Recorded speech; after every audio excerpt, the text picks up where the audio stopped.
namaku Elzio. Usia 34 tahun. Aku anggota Denjaka, Detasemen Jalamangkara. Tugas kami tak biasa, dan seringkali tak tercatat secara resmi. Operasi senyap di luar negeri bukan hal baru. Tapi misi kali ini berbeda. Bukan hanya karena kami harus masuk wilayah asing tanpa izin diplomatik, tapi karena yang kami selamatkan adalah warga negara kami sendiri, yang ditipu, dijual, dan dikurung oleh sindikat perdagangan manusia di pedalaman Kamboja. Pesan masuk jam 2.43 pagi. Satu baris teks dari perwira penghubung. Tim siap berangkat. Briefing di pos selatan pukul 5. Target, Kamboja. 2 hari kemudian, kami sudah berada di perairan barat Vietnam, menyusuri jalur laut menuju pantai Kamboja. Kapal cepat berpintu kedap suara membawa kami dari titik ekstraksi. Tak ada logo, tak ada identitas. Dalam tim ini hanya 4 orang. Aku, Letnan Rico sebagai pemimpin misi, Arif bagian komunikasi dan Deka sebagai medis sekaligus intel lapangan. Setiap orang punya peran. Tak ada ruang untuk kesalahan. Target kami bukan lokasi umum. Menurut data yang kami terima, para WNI ditahan dalam kompleks tertutup di dalam hutan utara Provinsi Koh Kong, Kamboja. Akses utama hanya bisa lewat jalur sungai kecil. Terlalu dalam bagi helikopter. Terlalu berisiko lewat jalan darat. Penyamaran kami, teknisi kontrak dari perusahaan kelapa sawit lokal. Seragam sudah disiapkan. ID palsu pun sudah dibuat. Kami hanya perlu masuk cukup dekat untuk mulai observasi langsung. Dari kapal, kami naik perahu kecil, menelusuri jalur air sempit yang dikelilingi akar bakau dan lumpur hitam. Panas menyengat. Nyamuk dan serangga tak henti menyerang. Tapi kami tetap diam. Fokus. Tak ada suara selain dengusan mesin pelan dan percikan air. Sesampainya di titik pendaratan, kami berganti pakaian. Seragam kerja, helm proyek, dokumen palsu disimpan rapi di tas masing-masing. Di titik ini, kami sudah tak lagi bersenjata lengkap. Hanya pisau kecil, alat komunikasi tersembunyi, dan kacamata kamera. Kami berpura-pura menjadi karyawan baru yang sedang survei lokasi proyek. Deka berbicara dengan logat lokal yang sudah dilatih sebelumnya. Sementara aku dan Rico memeriksa kondisi sekitar dari balik kaca kacamata hitam kami, memetakan kamera pengawas, jalur patroli, dan akses masuk ke dalam kompleks utama. Sore harinya, kami tiba di pos pemukiman pekerja. Tempat ini jadi titik pengintaian awal. Tidak mewah, hanya barak kayu 2 tingkat.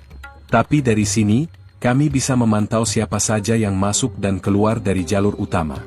Kami punya waktu 3 hari sebelum harus melapor ke pangkalan perantara di Thailand. Jika dalam waktu itu kami tak berhasil mendeteksi lokasi tahanan, maka operasi dibatalkan. Dan korban akan tetap di sana, entah sampai kapan. Malam pertama kami habiskan dengan menganalisis pergerakan kendaraan dan komunikasi radio di sekitar area. Beberapa suara aneh terekam, termasuk percakapan dalam bahasa Indonesia. Aku menatap layar kecil di tanganku, melihat kembali wajah-wajah para korban yang dikirimkan oleh keluarga mereka ke pos kami di Jakarta. Wajah-wajah muda, polos, dan penuh harap.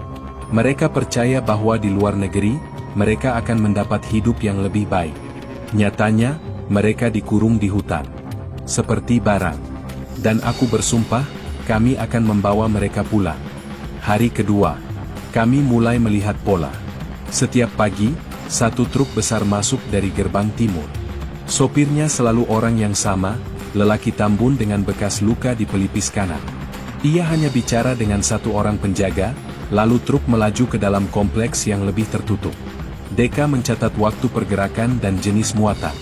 Kardus besar, plastik hitam, dan 1 atau 2 kontainer berlabel kode. Tapi tak pernah terlihat siapapun yang keluar dari dalamnya. Itu membuat kami curiga. Kami tahu, target kami bukan sekadar tempat kerja ilegal. Ini pusat operasi penipuan daring yang menyamar sebagai perusahaan teknologi.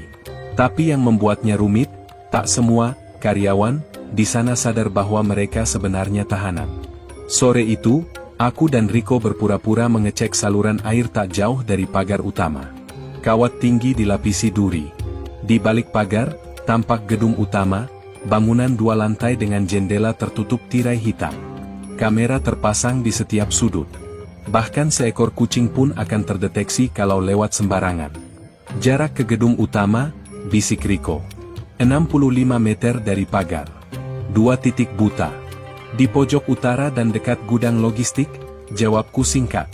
Bagus, kita incar yang utara. Malam nanti, kita pasang alat sadap. Sambil berjalan kembali, kami bertemu seorang pria lokal, badannya kekar, memakai kaos ketat dan celana militer. Tatapannya tajam, terlalu awas untuk ukuran petugas lapangan biasa. Ia memandangi kami dari ujung kaki sampai kepala. Tidak bicara. Tidak senyum. Kami membalas dengan senyuman singkat dan anggukan sopan. Tapi sejak saat itu, kami tahu, penyamaran kami tak bisa bertahan lama. Kami harus bergerak cepat. Malam harinya, langit gelap tanpa bintang. Deka dan Arif berjaga di barak sambil terus memantau frekuensi radio internal kompleks. Aku dan Riko keluar diam-diam, membawa alat sadap seukuran korek api dan kamera inframerah kecil. Kami merayap lewat semak. Keringat membasahi tubuh meski suhu tak terlalu panas. Nafasku teratur, tapi detak jantung terasa jelas di telinga. Begitu sampai di titik buta, Riko memanjat sedikit menggunakan kaki kawat kecil, menempelkan alat sadap di bawah rel ventilasi. 5 detik. 10 detik. Selesai. Ia turun perlahan. Tak ada suara alarm. Tak ada sorotan lampu. Kami kembali ke barak lewat jalur berbeda, memastikan tak ada jejak tertinggal. Begitu sampai, Arif sudah menunggu. Ada suara, katanya pelan. Tadi jam 8 malam, terdengar percakapan bahasa Indonesia. Perempuan, muda, terdengar panik. Deka langsung menyalakan rekaman. Tadi pagi satu orang dibawa keluar.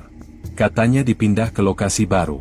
Tapi nggak ada yang pernah balik dari situ. Suaranya bergetar. Terputus-putus. Latar belakang bising, seperti ruangan penuh orang. Tapi itu cukup. Kami yakin sekarang, para WNI itu benar-benar ada di dalam. Dan mereka sedang menunggu seseorang untuk menyelamatkan mereka.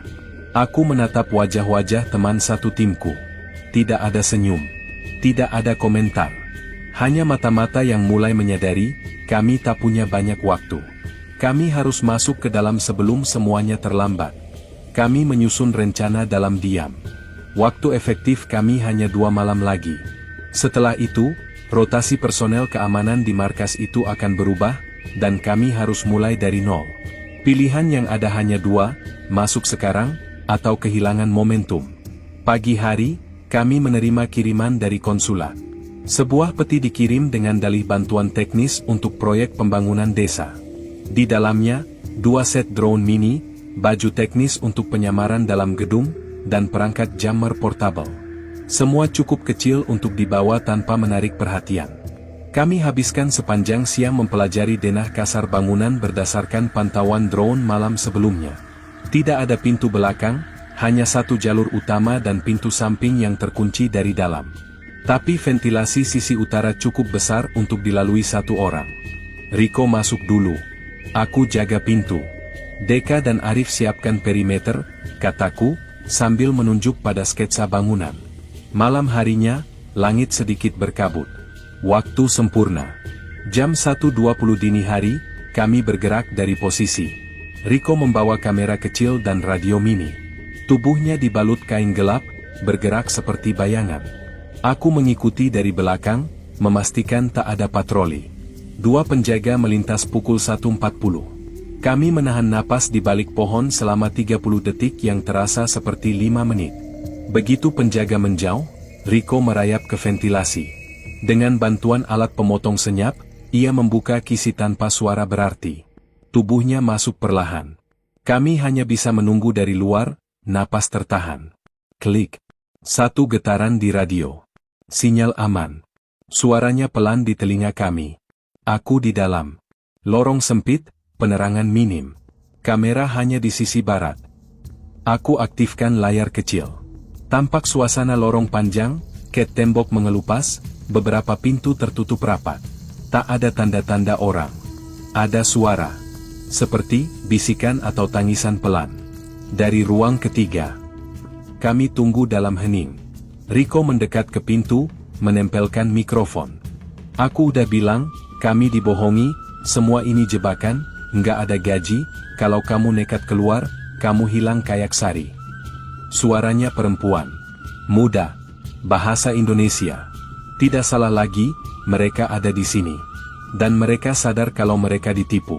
Aku menarik napas dalam. Mataku bertemu mata Deka. Tak ada yang bicara, tapi semua tahu, ini bukan misi penyelamatan biasa. Ini penyanderaan, meskipun tak ada rantai atau borgol. Kami tunggu Riko keluar, tapi 5 menit berlalu. Tak ada kabar. Tiba-tiba, suara kecil terdengar dari radio.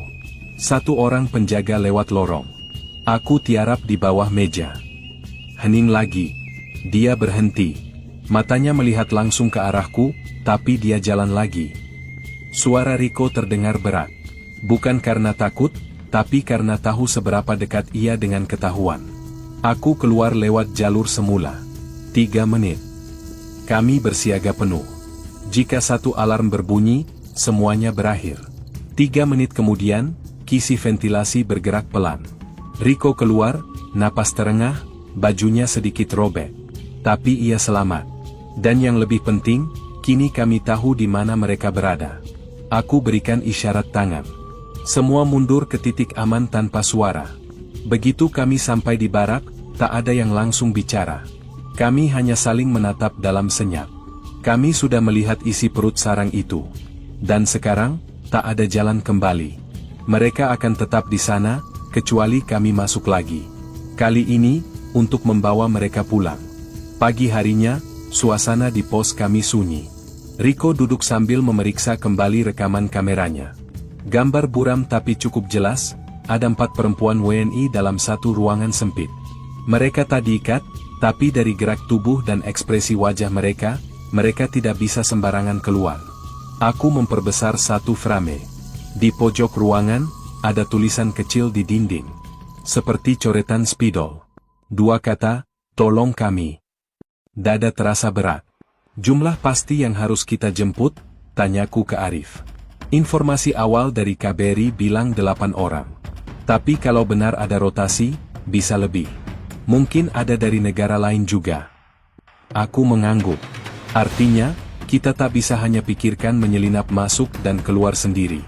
Kita harus bawa mereka, orang-orang sipil yang tidak tahu cara bergerak diam-diam, tidak tahu kode evakuasi, dan pasti sedang ketakutan.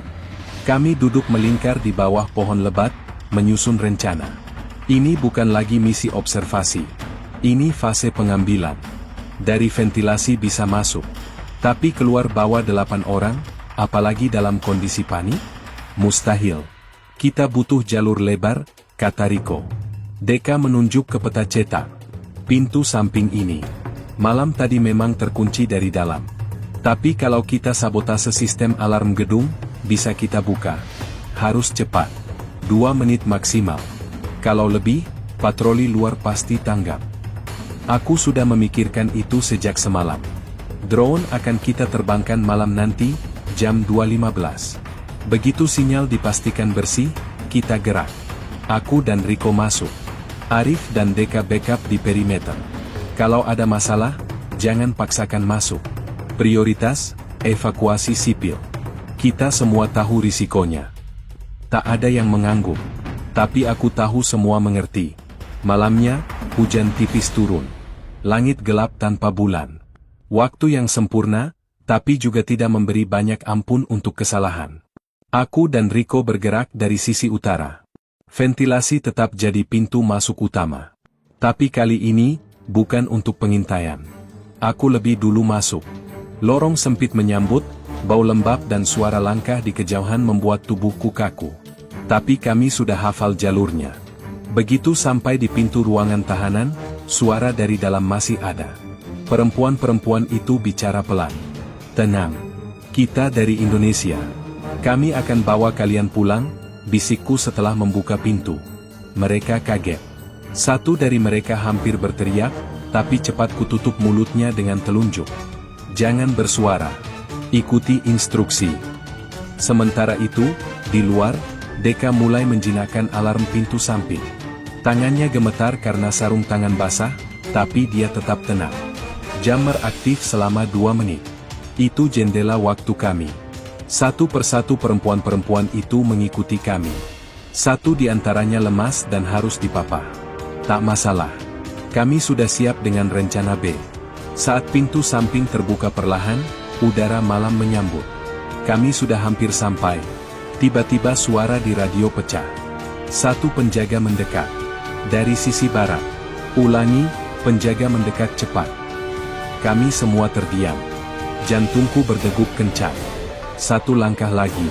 Lalu, teriakan dari arah berlawanan. Seperti suara bentakan kasar dalam bahasa Khmer. Deka langsung memberi isyarat. Sekarang. Kami semua lari menembus pohon-pohon, menuju titik penjemputan kecil di tepi sungai, 700 meter dari lokasi. Di sana, perahu karet sudah menunggu. Tapi langkahku terhenti saat melihat seseorang berdiri di tengah jalur lari kami. Seseorang yang seharusnya tidak ada di sini. Mukanya ku kenal. Itu informan lokal kami, yang memberi data awal soal lokasi ini. Dan dia sedang menodongkan pistol ke arah kami. Langkah kami terhenti mendadak. Informan kami, Sok, pria lokal yang selama ini menjadi penghubung, berdiri di jalur sempit itu. Di tangannya, pistol FN-57 mengarah tepat ke wajahku. Mulutnya bergerak cepat, bicara dalam bahasa Khmer yang tidak kupahami, tapi gesturnya jelas. Dia menyuruh kami berhenti. Riko langsung mengangkat tangannya, memberi kode tak bersuara padaku, cover kanan, aku kiri. Tapi aku tetap diam. Salah gerak sedikit saja, nyawa yang ada di belakang kami, 8 perempuan sipil itu, bisa melayang. Sok meludah ke tanah. Kalian pikir bisa main bersih di sini? Katanya dalam bahasa Inggris patah-patah. Aku bantu kalian masuk, karena aku disuruh begitu. Aku merasakan sesuatu mengeras di tenggorokanku. Dada sesak. Sok, ternyata sejak awal bukan aset kita. Apa maumu? Tanyaku, tetap tenang. Dia tersenyum tipis. Kalian pergi. Tapi para perempuan itu tetap di sini. Mereka lebih berharga bagi bosku. Sial. Ini bukan sekadar penipuan biasa. Ini jaringan yang lebih besar. Perdagangan manusia, sistematis, terorganisir, dan Sok adalah bagian dari itu. Perempuan di belakangku mulai panik. Satu dari mereka berbisik lirih, itu orang yang pertama kali menjanjikan kami kerja di sini. Tanganku pelan-pelan bergerak ke pinggang, meraba grip senjata di balik rompi. Sok tahu. Jangan pikir cepatmu lebih cepat dari peluruku, katanya. Turunkan senjata, kalian semua. Aku sempat melirik jam di pergelangan. Sudah lewat 2 menit. Jammer sudah nonaktif. Artinya, sinyal komunikasi dan alarm gedung kembali aktif. Kalau tak keluar dari zona ini sekarang, bala bantuan mafia bisa datang dari segala arah. Keringat dingin mengucur di punggungku. Aku harus ambil risiko. Tiba-tiba, letusan senjata memecah keheningan. Tapi bukan dari kami. Kepala Sok terlempar ke belakang. Darah muncrat ke daun-daun basah di sekitarnya. Tubuhnya roboh tanpa sempat menjerit. Clear. Gerak, suara Deka terdengar dari balik pohon kiri, senapan laras panjang di tangannya. Sniper. Kami langsung lari. Tak ada waktu menyesali. Tak ada waktu berpikir. Hanya satu hal di pikiran, selamatkan yang bisa diselamatkan. Sungai itu akhirnya terlihat. Perahu karet kami menepi tanpa suara. Mesin disiapkan. Kami naik cepat, semua korban diapit 2 operator. Aku duduk di buritan, mata terus waspada ke arah belakang. Setiap semak terasa bisa jadi tempat sembunyi peluru. Hitung jumlah, seru Riko. 1, 2, 8. Lengkap, sahut Arif. Perahu meluncur. Angin malam menerpa wajah. Dingin menusuk. Tapi tak ada dari kami yang bicara. Semua diam. Adrenalin masih tinggi. Tubuh berkeringat, tapi jari-jari menggigil. Setelah beberapa menit, Deka memecah keheningan.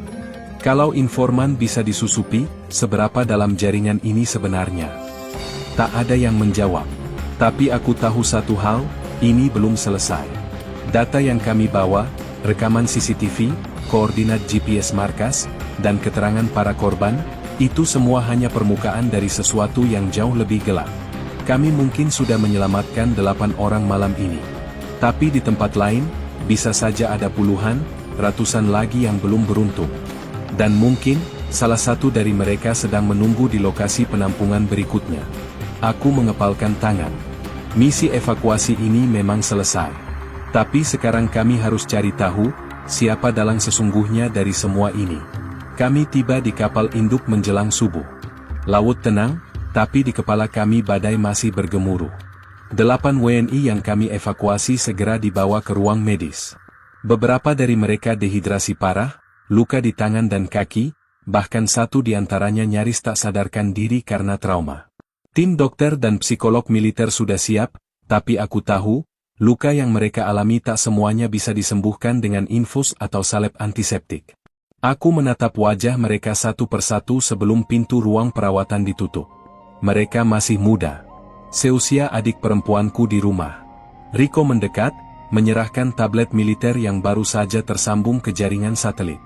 Di dalamnya ada salinan data yang kami curi dari komputer markas mafia, daftar nama, foto paspor, nomor rekening pengiriman uang, serta satu hal yang membuat napasku tercekat, koordinat lokasi penampungan lain, tersebar di beberapa negara Asia Tenggara. Ini lebih dari sekadar jaringan lokal, ucap Rico pelan. Ini operasi lintas negara. Dan ada satu nama yang muncul berkali-kali sebagai pengirim dana, T. Rahman. Aku mengerutkan kening. Orang Indonesia? Kelihatannya begitu. Kita belum punya identitas lengkap. Tapi dia yang mendanai perekrutan. Juga terhubung ke perusahaan outsourcing fiktif di Jakarta. Aku terdiam sejenak, lalu menekan tombol intercom. Panggil Mayor Bima. Sekarang. Di ruang debriefing, layar besar menampilkan wajah T. Rahman dari sebuah tangkapan layar CCTV. Pria berkacamata, berbadan tambun, dengan ekspresi yang dingin. Mayor Bima, komandan operasi kami, berdiri di depan layar. Orang ini sebelumnya terpantau dalam penyelidikan terpisah oleh Badan Intelijen. Nama aslinya belum diketahui, tapi dia dikenal sebagai pelobi ulung.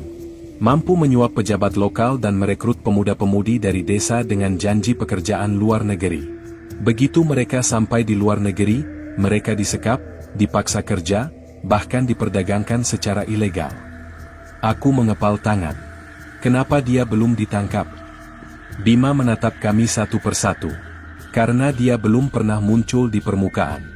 Semuanya lewat perantara. Baru sekarang kita dapat wajahnya. Ia melanjutkan, tugas kalian belum selesai. Kita akan lanjutkan fase kedua, identifikasi dan penangkapan. Rico bersandar ke kursi, napasnya berat. Kita nyaris mati tadi malam, dan sekarang mau dikirim lagi? Kalau kalian bukan Denjaka, kata Bima pelan, aku tak akan berani kasih tugas ini. Tak ada yang menjawab. Tapi kami semua tahu, kami tak akan mundur. Malamnya, aku duduk sendiri di anjungan belakang kapal. Angin laut kencang. Rasa lelah baru terasa sekarang, menyusup pelan seperti racun. Aku membuka satu file video dari hasil penyitaan. Seorang perempuan, mungkin usia 19 tahun, duduk di depan kamera. Wajahnya babak belur. Matanya bengkak. Aku nggak tahu ini dikirim ke siapa, katanya pelan. Tapi kalau ada yang bisa dengar ini, tolong bilang ke ibuku, aku minta maaf. Video berhenti. Tanganku bergetar. Napasku sesak. Aku pernah bilang ke ibuku, tugas ini cuma latihan rutin. Tapi kenyataannya, kami menghadapi sesuatu yang jauh lebih besar, perbudakan modern. Bukan perang dengan senjata, tapi dengan tipu daya, uang, dan manipulasi. Dan orang yang berdiri di balik semua ini, bukan mafia luar negeri. Melainkan satu dari kita sendiri. Warga negara Indonesia. Pagi harinya, pesan terenkripsi masuk. Koordinat baru. Lokasi, perbatasan Thailand-Laos. Tugas, penyamaran dan penyelidikan terhadap aktivitas perdagangan manusia yang diduga dikendalikan langsung oleh T. Rahman. Misi dimulai besok malam. Jantungku kembali berdegup kencang. Kami baru saja menyentuh permukaan dari kejahatan ini. Dan sekarang, kami akan menyelam lebih dalam, ke jantung operasi mereka. Perjalanan menuju perbatasan Thailand-Laos kami tempuh dalam formasi kecil. Aku, Rico, dan 2 operator lainnya menyamar sebagai awak kapal barang asing yang rusak sistem navigasinya. Kami berlabuh di dermaga kecil dekat sebuah desa nelayan yang sepi, titik yang disebut dalam koordinat dari pusat. Sebuah kendaraan pick-up lusuh menjemput kami di pagi buta. Sopirnya, pria Thailand tua, tak banyak bicara. Di belakang truk ada 2 anak muda, tampak seperti relawan lokal, mungkin bagian dari jaringan penyelamatan bawah tanah. Mereka hanya memberi satu kalimat, jangan bicara kalau tidak perlu. Kamera ada di mana-mana.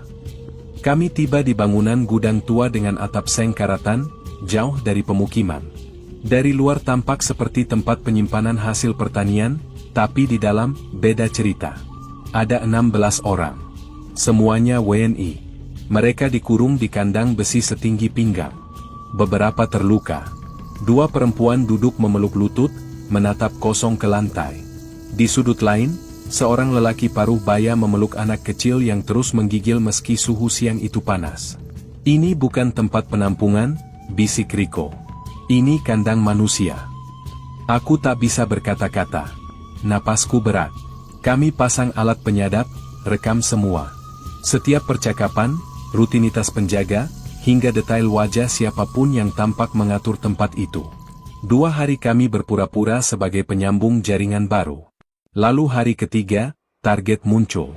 Pria berkacamata. Perut buncit. Langkah pelan tapi penuh kuasa. T. Rahman. Kami tak langsung bergerak. Kami butuh bukti transaksi, komunikasi internasional, dan satu lagi, lokasi pusat kendali. Kami sabar. Tapi sore itu, situasi memburuk. Seorang pemuda WNI berusaha kabur. Ia lolos dari kandang, berlari ke arah pagar belakang. Hanya beberapa detik sebelum suara tembakan meledak. Tubuhnya terjerembab di tanah. Riko menahan tubuhku yang sudah setengah bangkit. Bukan sekarang. Satu gerakan salah, semuanya mati. Aku hanya bisa menggertakkan gigi. Di mataku, tubuh pemuda itu menggeliat, lalu diam tak bergerak. Pukul 2.13 dini hari. Perintah resmi masuk dari komando. Laksanakan operasi evakuasi. Gunakan protokol senyap. Hindari korban dari pihak sandera. Kami bergerak cepat. Dalam 12 menit, kami matikan aliran listrik. Dalam gelap, kamera tak bisa berfungsi. Riko menyelinap ke ruang kendali, menonaktifkan sistem kunci digital. Aku dan tim membuka kandang satu persatu, mengangkat para korban dalam senyap. Tak semua bisa berjalan. Beberapa harus digendong. Tapi mereka tetap diam, mengikuti arahan dengan penuh ketakutan. Mereka tahu ini satu-satunya kesempatan. Tepat saat kami keluar ke arah pick-up, suara alarm meledak. Mereka tahu. Suara tembakan pertama menghantam sisi truk. Aku menarik perempuan muda ke tanah, Riko membalas tembakan dengan senapan peredam. 2 penjaga tumbang. Evakuasi jalur 2, teriak Riko. Kami arahkan para sandera ke jalur sungai di belakang gudang. Di sana sudah siap tim kedua dengan perahu karet bermesin senyap. Tembakan masih bersahut-sahutan dari balik semak. Beberapa anak buah T. Rahman mengejar dalam gelap. Satu tembakan menembus lengan kanan seorang korban. Ia jatuh, menjerit tertahan. Aku angkat dia, berlari di tengah tanah becek menuju perahu. Dalam hitungan menit, semua korban sudah diangkut. Kecuali satu. Aku melihat bayangan Riko di balik gudang. Ia masih menahan tembakan dari arah berlawanan. Aku tahan di sini. Pergi sekarang, teriaknya melalui headset. Aku nggak tinggalin kau, jawabku. Tapi kalau kau mati, mereka semua mati juga. Suara dari kapal menyela, operator utama, batalkan kontak. Jalur keluar hanya 5 menit. Aku tak punya pilihan. Dengan hati hancur, aku naik ke perahu terakhir. Dari kejauhan, kulihat kilatan tembakan terakhir, lalu senyap. Kami tiba di kapal induk 6 jam kemudian. Riko belum ditemukan. Tim pencari kembali 3 kali ke lokasi. Tak ada jejak tubuh. Tak ada sinyal komunikasi. Ia hilang, dengan luka dan kehormatan. T. Rahman ditangkap 2 hari kemudian di Bandara Laos, mencoba kabur dengan paspor palsu. Ia sempat mengelak, tapi bukti digital dari operasi kami tak terbantahkan. Kini dia duduk di ruang tahanan anti-teror. Diam. Tanpa senyum. Aku kembali ke markas 2 minggu setelahnya. Diberi cuti, tapi aku tak bisa tidur tenang. Setiap malam, wajah para korban muncul di kepalaku. Juga wajah Rico. Ia tak kembali, tapi pengorbanannya menyelamatkan nyawa banyak orang. Kisah ini tak akan muncul di media. Tak ada medali, tak ada pidato. Tapi kami tahu. Di balik setiap wajah yang tersenyum karena selamat, ada darah, keringat, dan nyawa yang dipertaruhkan. Kami bukan pahlawan. Kami cuma orang-orang yang memilih untuk bertarung. Diam-diam. Tapi sampai akhir.